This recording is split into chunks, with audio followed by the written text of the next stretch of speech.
Uyghur yazgıçısı Jaloliddin Bahramning Şinjan Xalq Nashriyati tarafidan nashr qilingan Omad va Ofat nomli romani. Bu roman Beliqut şirkatida ovoziga ilinib, Beliqut to'ridan o'qildi. Qadrdon Atsi atiganda Qo'ng'irtosh shirkatining to'p setish bozoriga keldi. Bola Sayguyenning to'rt bozorining qaysisiga bosin savdo qilmay qaytmaydiganligini bilib ketgan qoqchilar uni ko'ribla taraf-tarafdan yig'ilishga boshladi. Hozir aprel oylarining o'ttirlari bo'lib qolg'ashqa, bozorga asosiy jihatdan sifatli mollar kiradi. Biroq bahoning o'rilishini kutib yetib, oxiri yangi qoq bozorga chiqqandan keyin setilmay, bultur qoqgan deb xaridor qechib, besilib qolganiga 2 yil yoki undan ko'p bo'lgan ko'ni qoqlar odam andishiga soladi. Bunda ko'ni qoqlarni bilib olmoq anchami tas emas edi. Ammo yangi qoqqa aralashtirib yoki tovarning osti tarafiga ko'ni qoq, ustiga yangi qoqqa chilab, ko'z bo'yadigan ishlarni yo'q emas edi. Bunda ko'ni qoqlar salli issiqda qolsa qurtlaydi. Shamol tegsa, sharaqshib, uvilib, et to'kilib ketadi. Hatto ozroq namlik ta'sir qismi michildab, ko'kirib sesiydi. Qadrdon 7-8 qoqchining besib qo'ygan melanining avrishga oldi.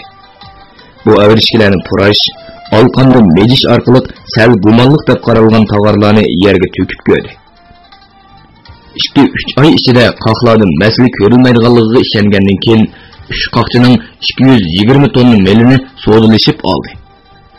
Ondan ularga zakalat pul bergandan keyin musulmonlar shirkati to'p setish bozoriga yetib keldi. Bu bozor malning ko'pligi jihatda boshqa 3 bozorga yetmasimi, lekin sarxil mollar kiradi. Bilqutunazim malning turi ko'p edi.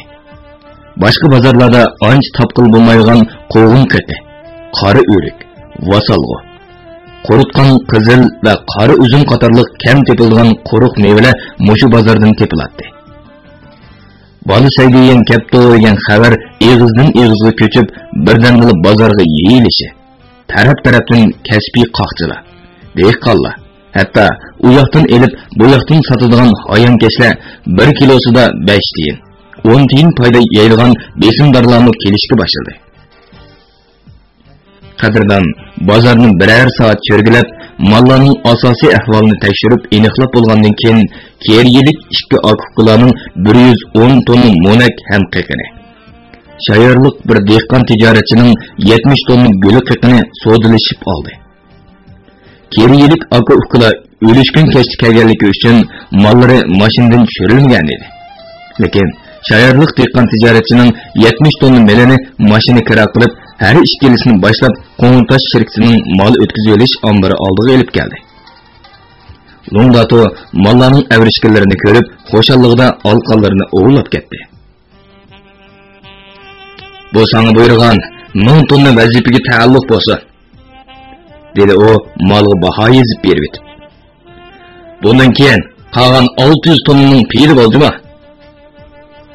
Shayorlik hem keriyilik okuqlarning mal bosgan mashinalari tuzgirga selinib, maxsus xodimlar ombar ichida karantin qilishga boshladi. Qo'ng'irtosh to'p setish bozoridan elingan 220 tonna mal shirkatning kirollik mal o'tkash mashinlarida tuzgirga selinib, ondan ombarga kirgizildi. Atiganning kechgacha 400 tonna malni o'tkazib etib, oshqo'rsiq maktabiga ketgan Qadrdon soat 10 ga yaqin qaytib keldi. O taksidan tushib, musofirlar mehmonxonasi oldidagi kavobchilar Zosi fazlarning oldiga kelguncha tizlari titrab, ko'zlari elishib, yiqilib tushgili tasliq qoldi. O oppoq so'yov shira oldidagi so'yov o'rindiqda o'ltirib, bir non bilan 20 zig kavob buyurdi. Kavob tayyor bo'lguncha, kavobchi elib kelgan irmon choyni ichib o'tirdi. Qadrdon o'ylab yiqib, o'zining atiganda bir chin qaynoq suv va yerim non bilan yotoqda noshta qilganligini esiga oldi. O Qo'ng'irtosh to'p setish bozorida xeli nurg'un dehqonlarning mollarini ko'rdi, tekshirdi. 3 dehqonning 220 tonna melini elib zakalat berdi.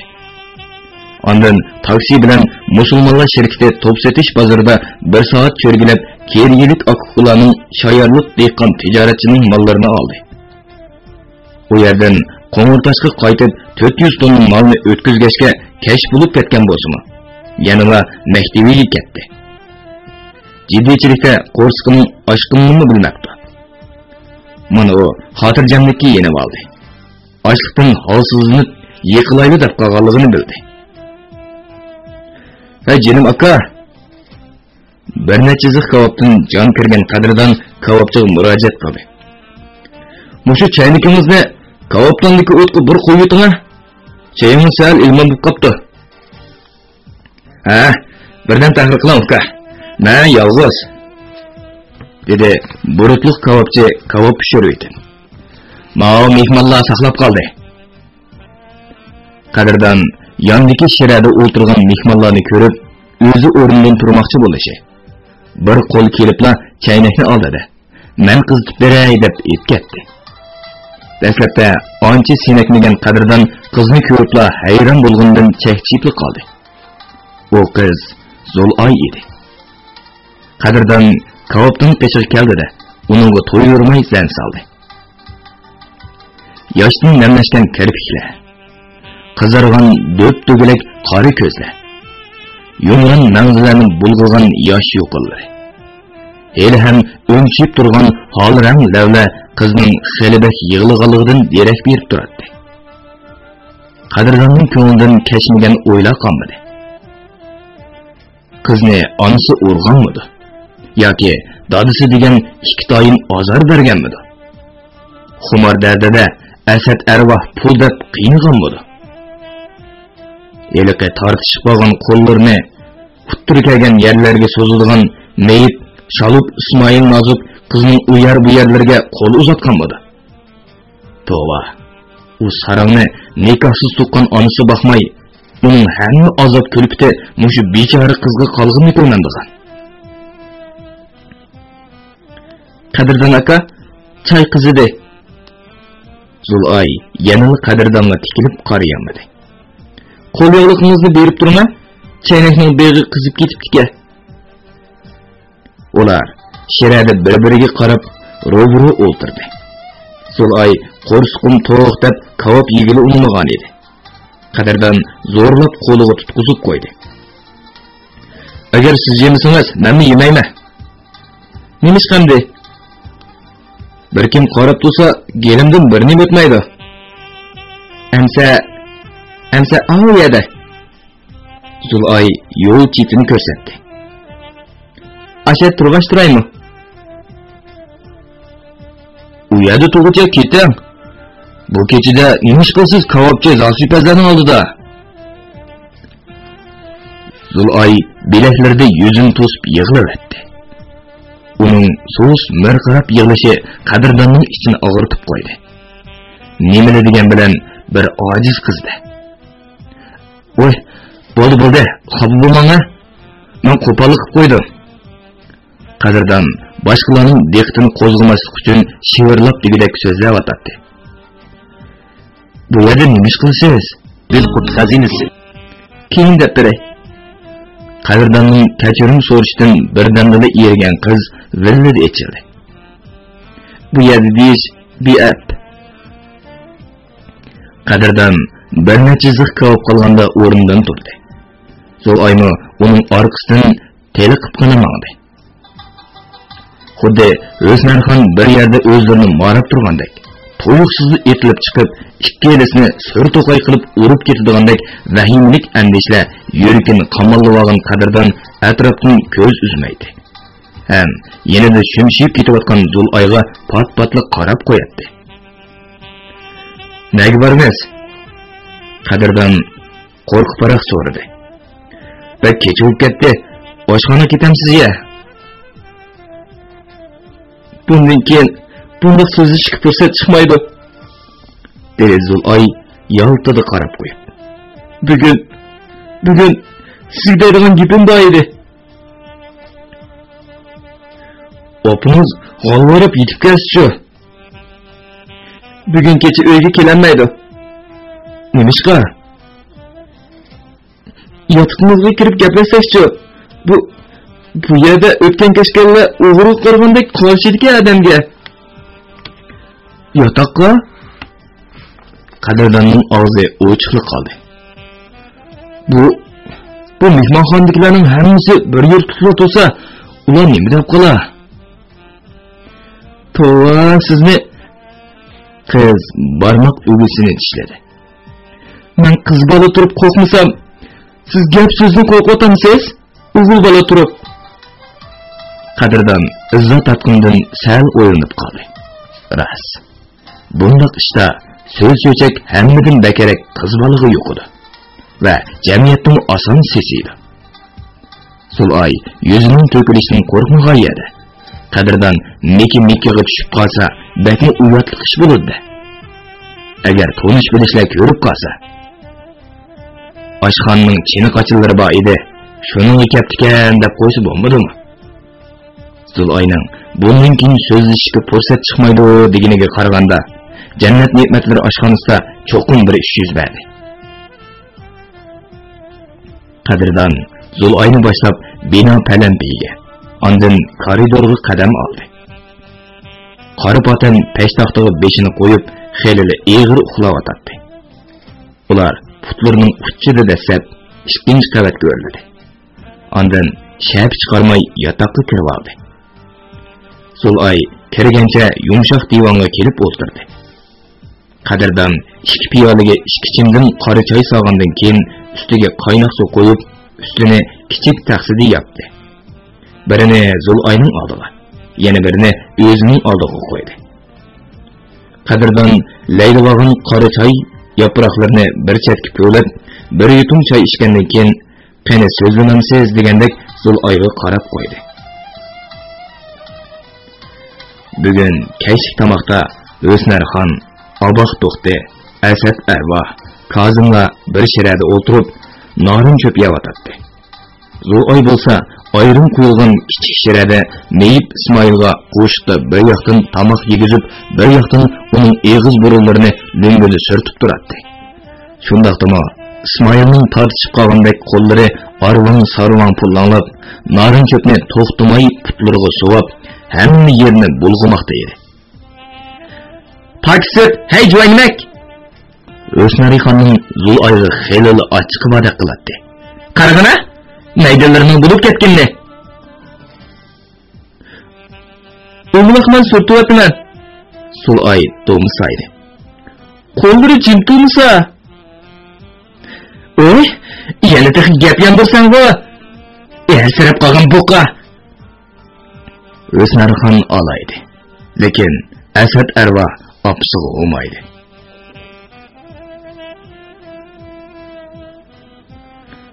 Bundan keyin Qadrdon degan pöpikbosh oshxonaga kirib qolsa, qash ko'zimni o'ynatib, ben sag'rilarimni to'lg'ab, xalqning shaytonini qo'zg'ama bo'landa, eng yaxshisi u shivakning ko'ziga ko'rinma. Onasiga javob yandırılmagan Zulay yağmurdek tökülüp, Meyib İsmail'ga tamak yegizmekte edi.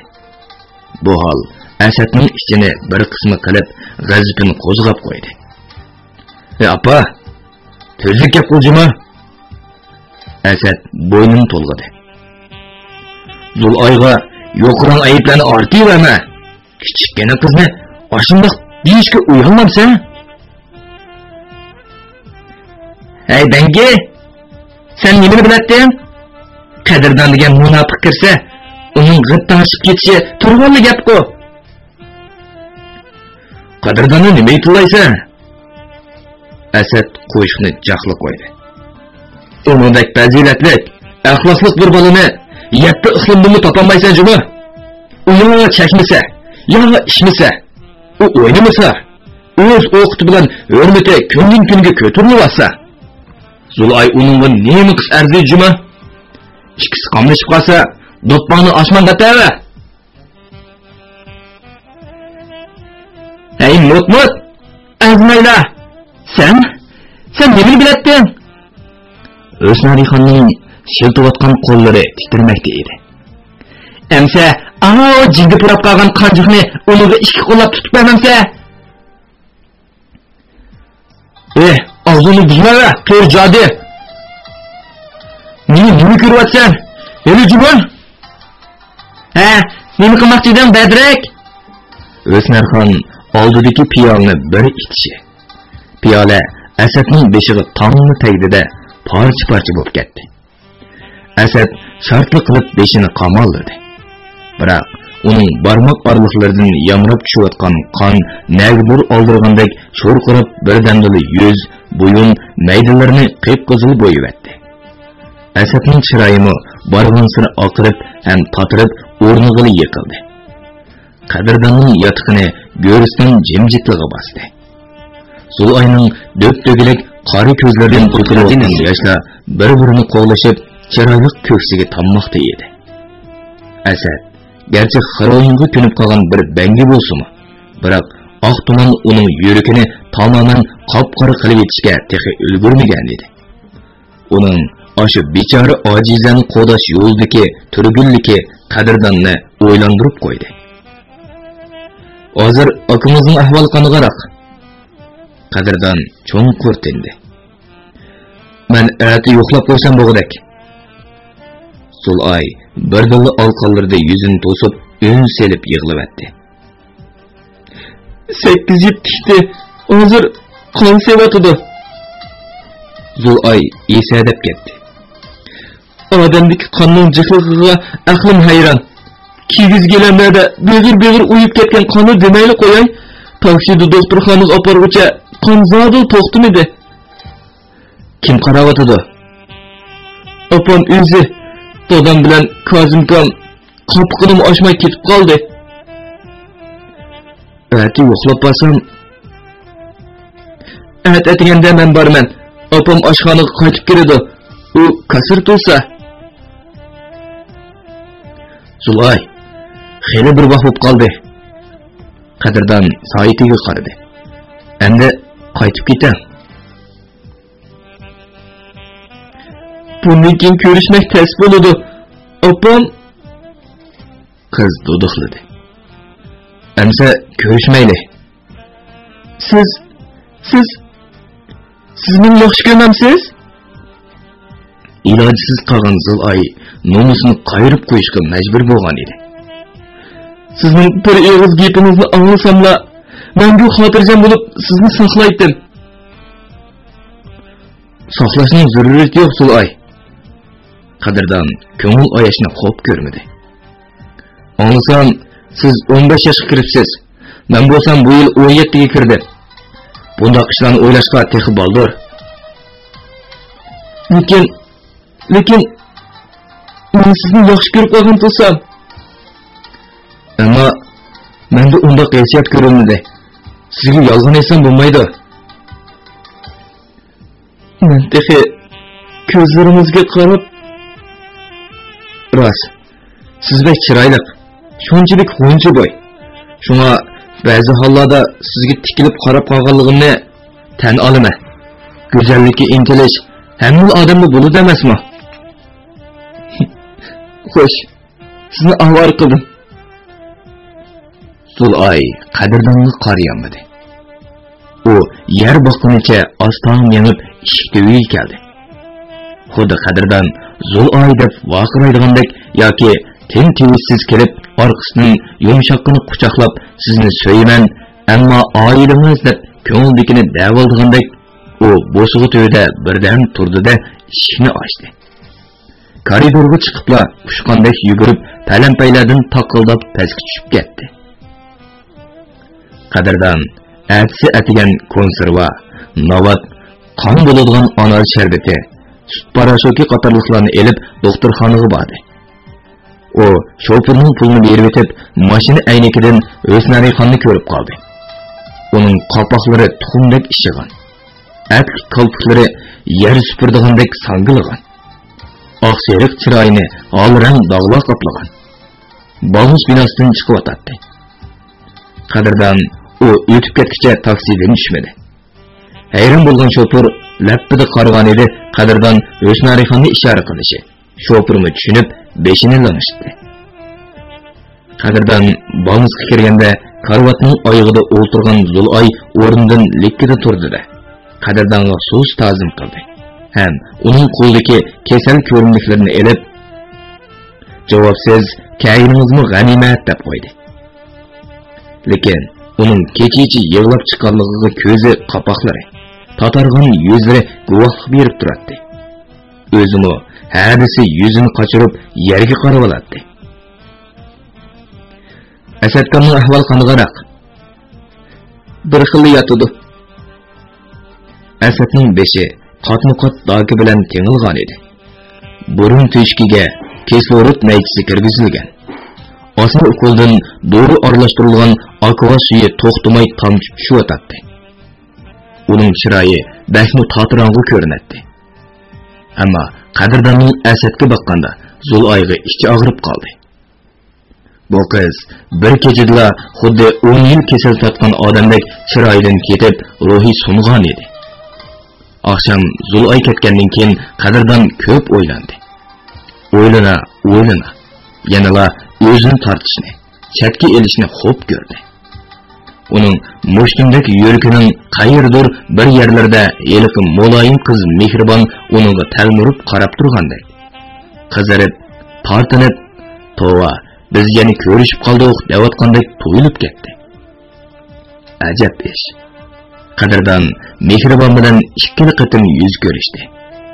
Her ikki qatimda qadrdonda Madina Turkiyadan qaytib kelgandek sezim paydo bo'lib, butun vujudini bir illiq eqim qoplab oldi. Biroq u qiz qadrdonning yumron yuragini mujib og'ritib, azob yukini ortib qo'yib, xuddi yerga o'tib ketgandek yo'qolib ketdi. Qadrdon uni izlab aholilar mahallasiga qancha qatim borganligini o'zimi deb berolmaydi. Ammo Zul'ayg'imi e'lon qo'yish odillik bo'lmas. U kichik turib, nima uchun mushundoq ishiq savdo to'rlariga chirmilib qoldi? Bu albatta hammaga ayon. Aqlliq va zehniyatlik o'qirmanlarmi tiyiga yetalaydi. Bu noto'g'on qiz ashu bo'ri zindondan qutuldiganli bo'lsa, 60 yoshlik bo'voyga tegishdimi yonmaydigandek qiladi. O ba'zi kechalari yostiqni chiliq-chiliq o'l qilib, "Ah Xudo, nemishqimi meni ashundoq rasvoyi olam pushti panohlarning suyidan yoritib qo'ygansan" deb nola qilganlari ozmi? Bo'ldilar. Tagisak terix bo'la degandek, ko'chilgan siri bu ishlarning mezi cho'g'ilib, ses chiqadi-ki, chiroyligidan gap etish basli mushkul. Zul'ay, anar şerbetini içirip bering, qon bo'ladi. Qadrdon akirgan ko'rimligiga qarab qo'ydi. Parashoga tuxumlar bo'lsa tanga quvvat, navatmi mag'dur kirgizdi. Bo'ladi. Deganingizda qilaman. Zul'ay, oqshom qo'polliqlarini ko'nglingizga mangimi? Siz chiqib ketgandan keyin baxmi o'ng'aysizlandi. Qadrdon, mushu gitimiz bo'lsa, meni kifoya. Qiz yig'lig'icha qadrdonning bo'yniga esildi. Bu tasalliringiz tamom yillik azoblarimni unuttirdi. Zul'ay qadrdonning bolnis palampeyda uzitib qoldi. Qadrdon shu kuni kechda Şinjan mehmonxonasida 32 mashina molni kutib oldi. Yük to'shish mashinalari atratining boshlig'i Mejid Qodir oldingi qitimliga o'xshash Obul Hasanning xitini olg'ash kelgan edi. Hatto duoyi salomdan keyin so'rt tuxmaldan 320 tonna avat keldi ekan. Mashina bilan ambar qurodilib, molning oyoqlashganligi. Shundaqla bu qatim Urumchidan elingan mollar tizimiga yozilgan edi. Bu mollarning ichida bir ovorchilik paydo qilgan badan go'zallashtirish, badan chiniqtirish, yurak put harakatlarini yaxshilash qatorliq tan tarbiya madaniyat buyumlari bor edi. Bularni madaniyat klublariga qo'yib belat setiladi. Qadrdon mol elishda yanada Yaqub hojimning yordamga chaqirmasi bo'lmaydiganligini o'yladi. Qadrdon Şinjan mehmonxonasidan kashlab qaytib, amdili yotqiga kirishi, vijik qori patan koridorda bo'ldi. Qurt xazinasi. Hey, müdik saygıyam. Telefon. Çaptır. Bo'lmasa, yer uzib o'taman juma. Qadrdon bu kechda Obul Hasandan boshqa yana kim telefon beradi? Tayinliq mollarni topshirib oldingmi yo'q deb ansirab bergandi degan xiyollar bilan telefonni oldi. Lekin Qadrdon melini setib bergan Sattar boboyning o'g'li Mirzakerim telefon bergan edi. "Voy, bola saygoyanmi? Biz qiyoliq Bo'zyer boshqarish tashkili bilan aloqalashgan edik. Ularda 2000 tonnadek so'tliq buliqoq bor ekan. Biroq hozir terg'u vaqti bo'lg'achqa buliqoqqa xaridor chaqirolmabdi. O'yinchiga yetkazishga iqtisodiy ahvoli yor bermaydi ekan. Dadam ishimiz apraydi desak, o'rik beg'imizdagi mevalarning putaydigan, to'yni unishlab o'g'it ko'madigan, so'rdigan fasli bo'lg'achqa bizmi omon qilamidik. Agar o'zlariga lozim bo'lsa, kelalamlar. Agar ular dedi Qadirdan telefonda baqirib. Oldiga bo'lgan tushliq arzon beralsa, bosam bo'ladi. Biz so'zlashdik. Ularning deyishcha Mirzakerim bor ovozda varqirmoqda edi. Agar tushni o'z ustiga ola olsa, rostini arzon bermay deydi. Ha, bo'ldi. Qadirdan turibqini u quliqidan bu quliqiga yetkadi. Men bir necha kun ichida yo'lga chiqaman. Qadirdan ertasi sahar turib 32 mashinaning 24 mashinaniki malni Song Jejun bilan 4 vagonga qochirib Fujian Anbo'ga yo'lga selabatdi. So'ngrodan shu yerda baho bo'yicha tayyorlangan 432 ming so'mlik chekni yonchuqdan chiqarib berdi. Qadirdan qeyb qolgan 8 mashina malni Daxiyanniki Yangmingsanga berib 800 tonna vazifani oshirib o'rindadi. U xo'shalligida 2 darajaning 1-siga tushadigan malni 1-darajaning 3-siga tushirib 152 ming so'mlik chek kesib berdi.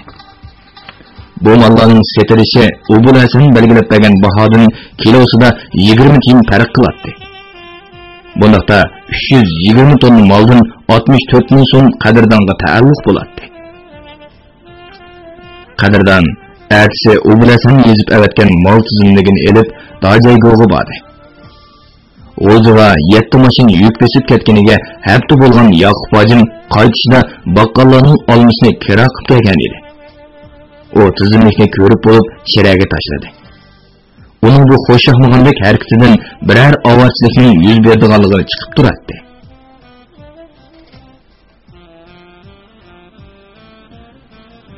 "Ey, pulni jiqroq evasan bo'g'rashchimi?" Hojimning chiroyidan org'illik chiqib turadi. Ma'u badan chiniqtirdigan, go'zallashtirilgan tantarbiya madaniyat buyumlarining eng oddiysi 10 mingdan 40-50 minggacha, hatto 100 ming so'mliklarim bor. Oho, dahshat qimmat bir ekan bu kasopatning. Bundaq narsani men kira qilib burni qulg'in so'g'an, dedi hojim 5-chayqab. Üstülab qo'ysang suludu yoki buzuladi. Qochilgan yashkorning kelansiz ham qo'polligini ko'rsang, hayronlik qilsa, "Texe mashinani ishtikaydigida hargiz bo'lmaydi-mi?" Endi bu qitim mal olish va qochilashda ish bor ekanda. Qochilashda ham qilsa ham bo'ladi, dedi hojim. Madaniy buyumlarni setish shirkatining besib qochilib beradigan maxsus xodimlar bor. "Memnun vallah bilan birga muaymikin deyman," dedi Qadirdan hojimning maslahatini olmoqchi bo'lib. "Sizcha qanday qilay hojimka?" "Hey, bo'lmaydimi? Ota-onamga ondan buliqoq olg'ili bir necha 100 ming so'm pul opirman deyapti. Aeroplandamang, bexatar bo'ladi. Uning ustiga bu qatim mashinalarni salqin haydamasak, qimmat bog'liq buyumlar bor." Qadirdan Yoqub hojim bilan ertasidan boshlab mal elishga kirishib ketdi. Ular top setish bozorlarini, madaniy buyumlar shirkatlarini 5 kun oralab 885 ming so'mlik gazmal, oyoq kiyim, har xil elektr tok saymallari, madaniy buyumlar setib oldi. Qadirdan bu qitimqi mal tushishdan xotirjam bo'lolmay, Yoqub hojimning mashinalariga kira haqqini obdan berdiganligini aytib, ma'qul keltirdi. Ular maxsus yuk besish xodimlari bilan bir kun hapilishib, ishga yurish madaniy buyumlarning kelansiz yashiklarini, ondan o'rin egilib ketadigan ko'rikliq oyoq, to'q qozon, gaz o'choq qatorliq buyumlarni mashinalarga tangshab bosdi. Potayda çoksaygan 7 maşina erg'inlab yo'lga chiqqandan keyin Qadirdan deb cho'nqir tindi. Qadirdan shu kuni tushdan keyin bankidan 300 ming so'm ajratib, maxsus pul elib maqdigan maxfiy spirtlik chamadonga qochiladi. O shu chog'da Urumchida sevgiyelik qilgan 8 oy ichida 920 ming so'm topganligini bildi. Bu albatta boshqalarga keng qo'rsaqlik bilan manfaat yetkazishni asos qilgan holda insof bilan topgan puli edi. Qadirdan ba'zi savdogar, tijoratchilarning nima uchun tezda millioner boy bo'lib ketishining taktiga yetgandek bo'ldi. Atsi atiganda qip-qizil o'tqashdek tanlangan Santana Urumchi aerodromi yo'lovchilarni to'shish ish bajarish binosi oldida to'xtadi. Bir qo'lida sumka, yana bir qo'lida chamadon ko'targan Qadirdan rasmiyatlarni bajarib bo'lib 300 kishilik g'oyat zo'r aeroplanga chiqdi. Aeroplan asta-asta qo'zg'alib, haybat bilan ko'kka ko'tarildi. O paydin-pay egizligan sari bir-biridan bo'y talashgan rangarang binolar, hayotli kuchga to'lgan qaynam tashqinliq ko'chalar, o'ngchik to'rdek bir-biriga geralashgan yo'llar, osma ko'riklar, qora bulutdek yeyilib yotgan qizil tog' o'rmonlari, ko'mishdek parqirgan bo'g'di cho'qqisi, qisqasi ko'l, o'rmonlar bag'rida yotgan tog'liq shahar Urumchi go'yo bir yep-yangi xaritani namoyon qildi. Xo'sh, dunyoga yuzlangan Urumchi. Qadirdan hayajonlangan edi. 12-bob. So'z yeshil chaqmoqlik ko'ngak ustidan qora yo'lliq, to'q po'ran qimmat baholiq kostyum burulki kiygan. Putida timsoh terisidan tikilgan chet elning oyoqi. Qop-qora sochlari tagshi qirqilgan. Ot yuzlik, to'n qo'shimi qoshlari, ro'shan ko'zlari oq yuziga xo'p yarashgan Qadirdan chamadon so'ngki ko'tarib kirib kelganda, Abbos bilan Xayrigul uni tunimayla qoldi. Faqat ochishi Gulnur bilan inisi Abdurahmonlar ushqandek etilib kelib quchoqlab oldi. Qadirdan ona deginicha ming yerdan to'kilib, o'zidan hozirchin past turgan Xayrigulni quchoqladi. Ko'nila bekor aytmoqdi ekan. Yomonning o'ti yomonda.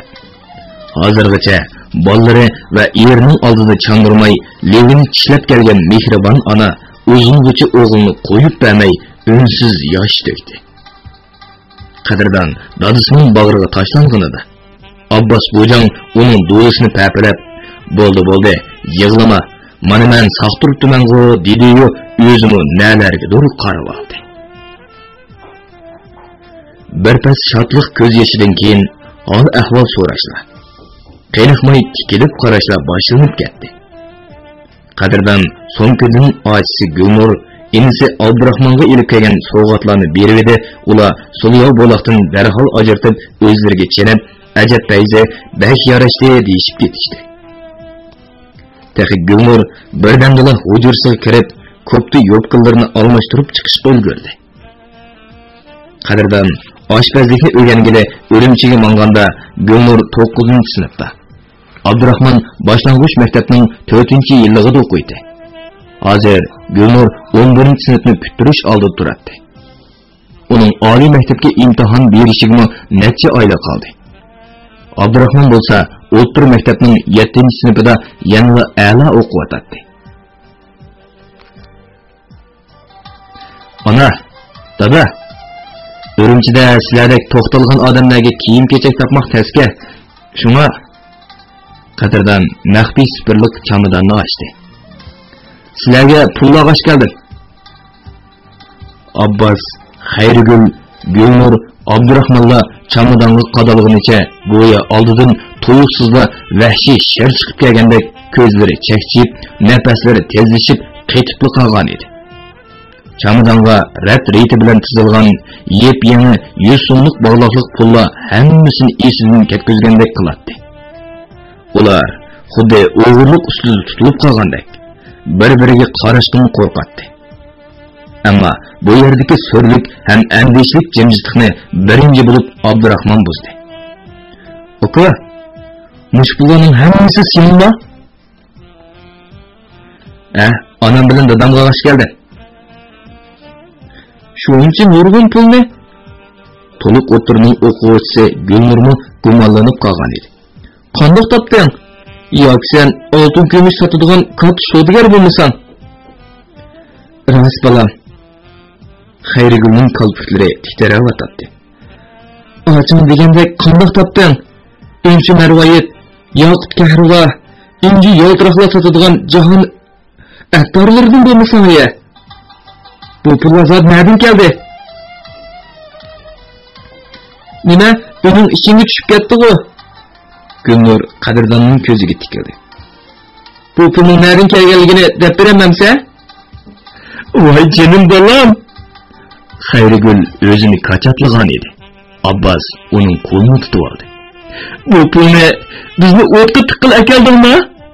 Dadam ikkimiz shuncha yillar ishlab, yengli chog'liq harom narsaga qo'l uzatmagan edik. O'zimiz yemasak, kiymasakmi, sizlarni halol berib qatorga qatsak. Sizlarga zodi men bo'ldi. Qadrdon qo'llarini yaydi. Bu 300 ming so'm pul, texib pulimning 3dan biri. Bilmamsizlar?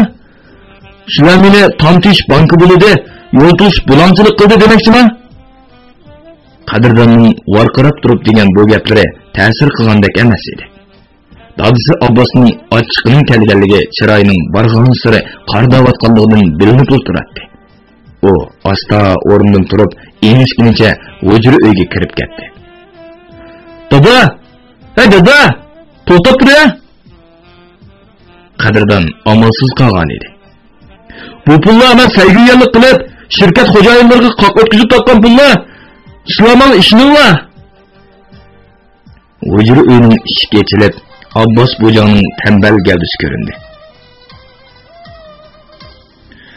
"Sayg'iyalik qilib, qoqsetib shundoq ko'p pul topqil bo'lsa," dedi Abbos eg'ir talaffuzda. "Dunyodagi hamma odam sayg'iyan, qoqchi bo'lib ketmasmi?"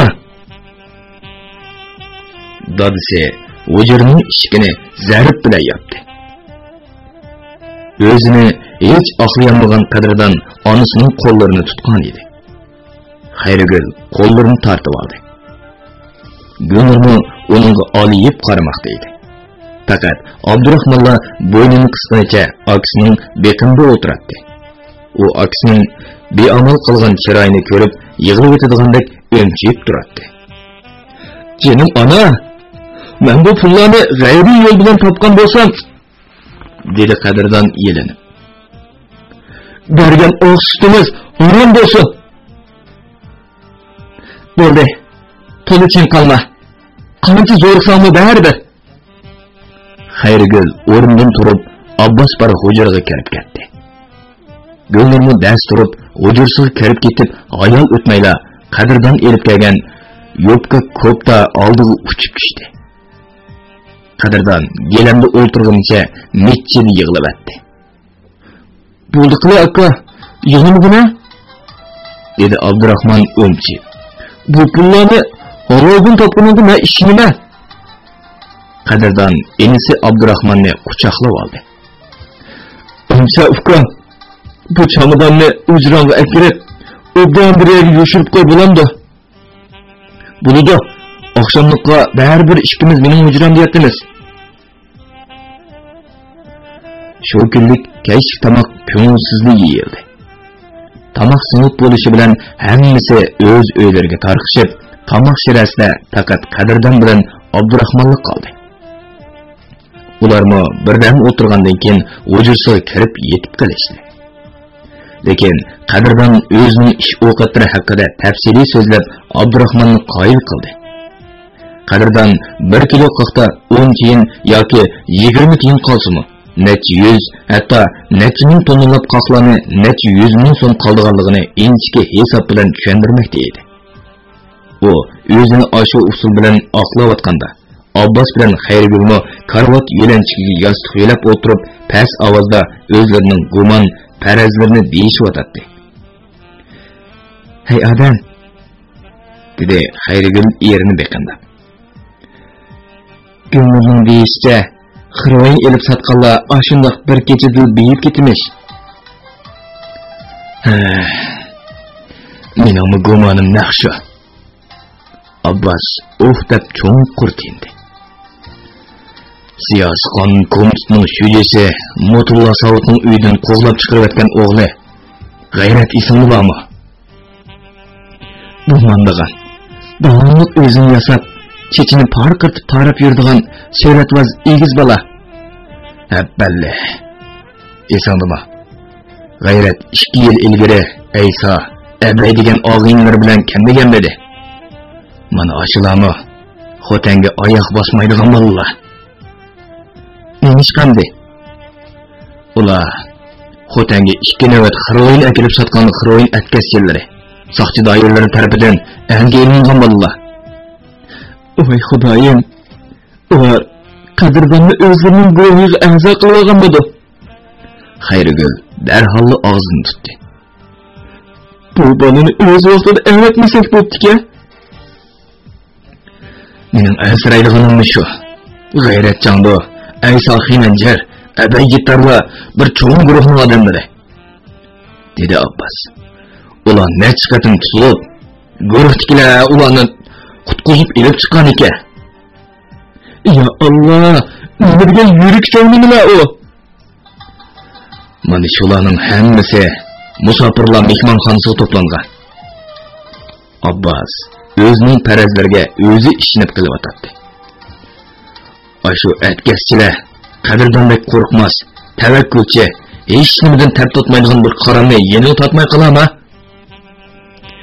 Undaqda dedi Xayrigul yuragiga qo'lni qo'yib. Qadrdon elib kelgan pulning biror mizamiti kelib qolami?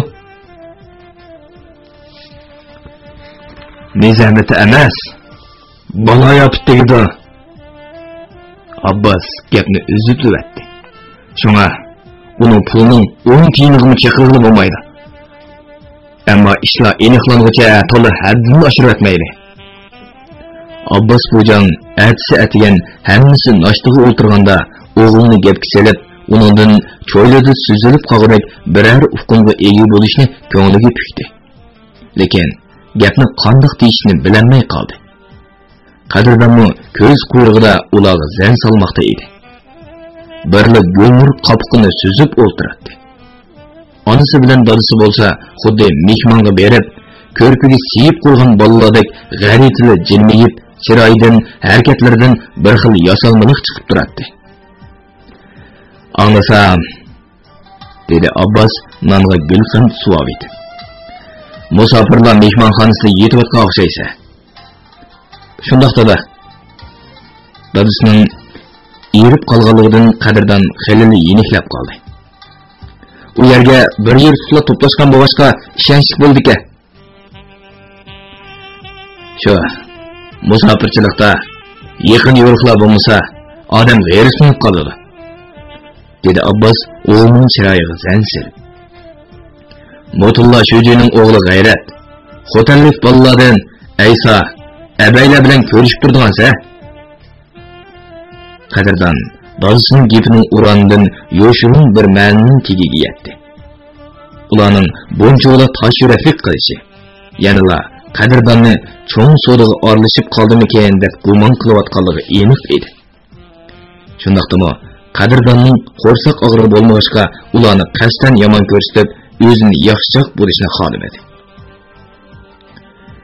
Albatta, hammamiz bir yerda bo'lgandan keyin pat-pat ko'rishib turamiz. Qadrdonning ovozi tamkin edi. Ba'zida osh tomoqda birga bo'lamiz, ish ovqatda hamkorlashamiz. Ularni to'g'ri kasb bilan shug'ullanmaydi deb anglayman-ku. Mening uning bilan xabarim yo'q-ku. Shug'ullangan taqdirdami menga demaydi-da. Lekin men sezmadim. Men ko'pincha Yoqub hojim, ondan Noilik Soda Kooperativning saygiyani Mahmud bilan munosabat qilaman. Bo'libmi Yoqub hojimning maslahatini olmay, biror ishga qo'l tiqmayman. Bu qitimmi 900 ming so'mlik molni ikkimiz birga oldik. Hozir Yoqub hojim yo'lda kelyapti. 900 ming so'mlik? Xayrigul chiqildab ketdi. Yo'y, beshing nimancha yo'g'lab ketgan seni? Yoqub hojim yo'lda degan.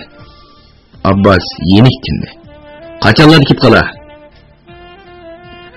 Mashinalarda nozik buyumlar bo'lg'achqa odatdagidan 1-2 kun kechikib keladi. Undaqda 4-5 kunda kelib qolg'idakda. Abbas kechidan beri ko'p o'ylanib, yoshlar binosining direktori Obul Hasan bilan astoydil so'zlashmoqchi bo'lgan edi. Hozir u niyatidan yondi. Chunki qadrdonning shuncha nurg'un pul akaganligini anglasa, u nimalarni o'ylamas. Komandirovka, yotoq puli, maoshini bizdan olib turib, yana meni qoqti-so'qti qilib to'g'ri deb gumon qilmasmi?